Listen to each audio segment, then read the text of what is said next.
Hey guys, and welcome back to another episode of Draw with T. Today we are doing more anatomy. This one is not particularly special or fantastical, as some of my previous pages have been. Today it's just more examining the square, rectangle, weird block shape that Michael Hampton uses to kind of inform the clavicles and the scapulae. Unfortunately, I've kind of talked about this before, so I'm not entirely sure what I'll be talking about here, because a good chunk of this is just kind of redrawing it. Michael Hampton kind of like lays down the order that you should be drawing the lines in, and it's interesting. I kind of took my sweet time drawing this page because I was tired. And I was kind of thankful to be tackling something rather small rather than something kind of big and complicated. Here you can kind of see I'm getting a little fed up with how this sketchbook won't lie flat, and me wanting to get my angles right, while also looking at the page and not having everything everywhere. So here I'm basically just going to draw what's on this page. So I'm going to make some notes about this rectangle. Not that I particularly need them. It's just more that I was drawing this the day after my zine thing, and I was very tired from wearing 40 pounds of armor and talking to people as somebody who's mostly introverted. So I just wasn't in the mood to tackle a big heavy study, but I did want to draw something that day, and it just happened to be studies were kind of the next thing to do. I've kind of been doing one portrait and then one anatomy study, so you might start seeing a pattern there. So yeah, just kind of here I am just kind of sketching the shapes that I've been sketching before, and I actually will say the practice has been good, because I do remember, I believe it was episode 8 or something, when I was working on the deltoids, when I was first introduced to this shape, and it was quite frustrating at the time. Still is, because I will say this again and again and again, I don't find it easy to use shapes so rectangular to describe the human form in any way. It's very, very hard for me to do that. It's just the human form is so circular and soft and, just kind of lumpy.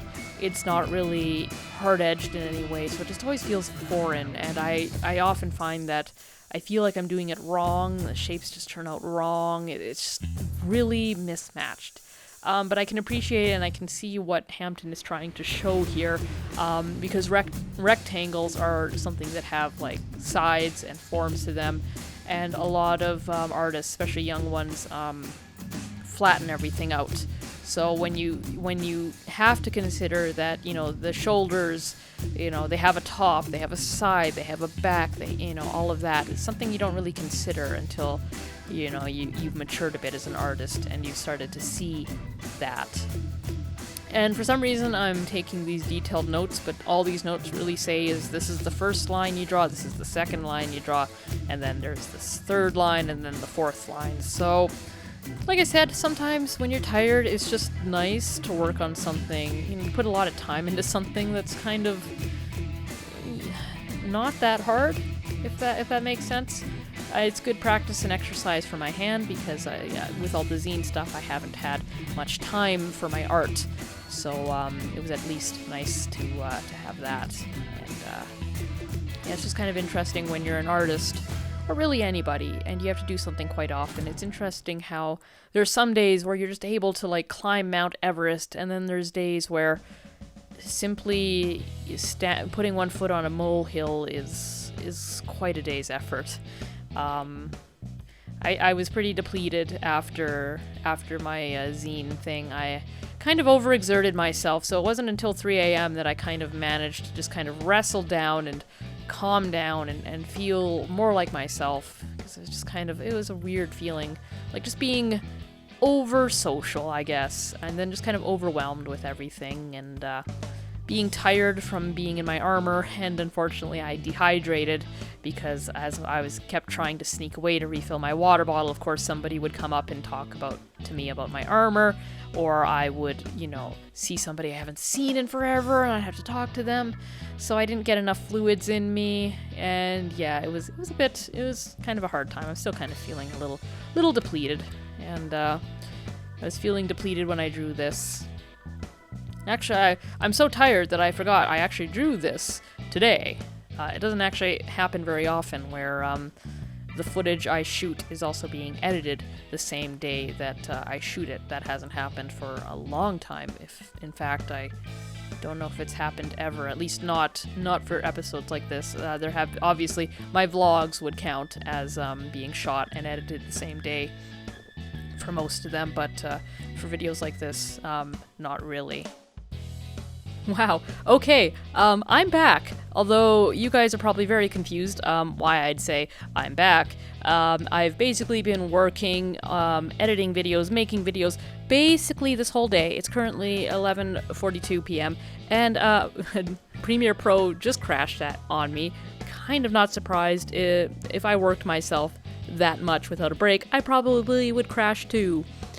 Only that's kind of a bit of a lie because I have been working nearly non-stop as Adobe Premiere has. Although I did take a couple pee breaks, and I also did go and get a plate of food and then brought that plate of food up and ate and edited and brought that plate of food down. So, maybe a collective 10-minute break. I really shouldn't be doing that, but to be fair, like I was saying, my zine show was yesterday. I'm quite depleted, and quite frankly, sitting in a chair and just talking into a computer is not all that stressful. Although mentally, I'm very tired at this point in the night. Yeah.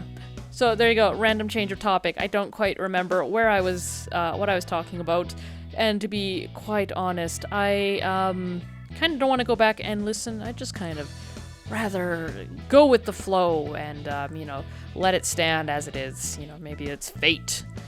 Probably not. It's more that I'm just a little lazy and I'd like to finish this video up and, take a little stretch, a little break. Maybe call it a night. Probably not. I do want to get some of these videos exported. Although I can't imagine you guys really care about me talking about the making of these videos. So now I'm drawing some of the images. You can't quite see because they're off screen, but it's just kind of describing this shape that Michael Hampton uses, and so I'm kind of drawing that. I was just having more fun drawing the torsos, and I still enjoy kind of drawing the counterweight positions of the neck and the rib cage and the pelvis, and how they all kind of counterweight each other. That's not quite the word. They all kind of have a different curve, and that was something that it was a piece of anatomy knowledge that I didn't have previous to cracking open this book. It was one of the first things I learned, and it gave this book a whole lot of credibility in my eyes. It also solved a problem I was having for the longest time, and I still have this problem because it takes a while to really absorb knowledge, and it's not like I've been really studying this individually, or not individually, on my own. It's not like I've just drawn my characters, just their torsos counterposed like this. Maybe I've done it, but just not with intention. Not that isolated study of it. They're cartoons, so some of this isn't needed. Obviously, you do want some counter angling and all that, but I'm kind of a bit more concerned when it comes to my own personal, like drawing my characters and the study of those guys. I'm more concerned with cartoonizing them more, especially my humans. I think that might be one of the next things that I kind of tackle, is just kind of improving my human cartoons, because I'm really finding that my characters like Humphrey and Stormscreech, they look amazing. And then my humans, well, they're not bad, but they're just perhaps inhibited in some way. And then, of course, the problem is I don't know if I want them to look quite like Humphrey and Stormscreech. I worry that would make them a bit too childlike, and I don't want people to think that these are 12-year-olds going on an adventure. They're 21, not 12. I want that to be very apparent because it is a lesbian love story, so I don't want that to involve 12-year-olds. Maybe it would work. Maybe I don't know. I'll have to explore that a little bit more. But right now, it's just kind of anatomy and just kind of having fun drawing the portraits of characters. And now going forward, it's going to be portraits of characters I haven't drawn in years or drawn ever. So that's kind of a point of anxiety for me. Following art college, we were basically taught that before you settle on a design, you basically need to draw like 10,000 of something before you can even consider it preliminary. And almost nobody else took that really to heart, but I did, and I'm still scarred by it. And I need to learn, like that's a good thing to know. It was definitely a good lesson to have, that you don't go with your first idea, but I kind of have the other problem where it's like, I haven't drawn this character 10,000 times, maybe I'm just 100% wrong. The other problem I have is if I do draw them 10,000 times, I still feel like I'm wrong.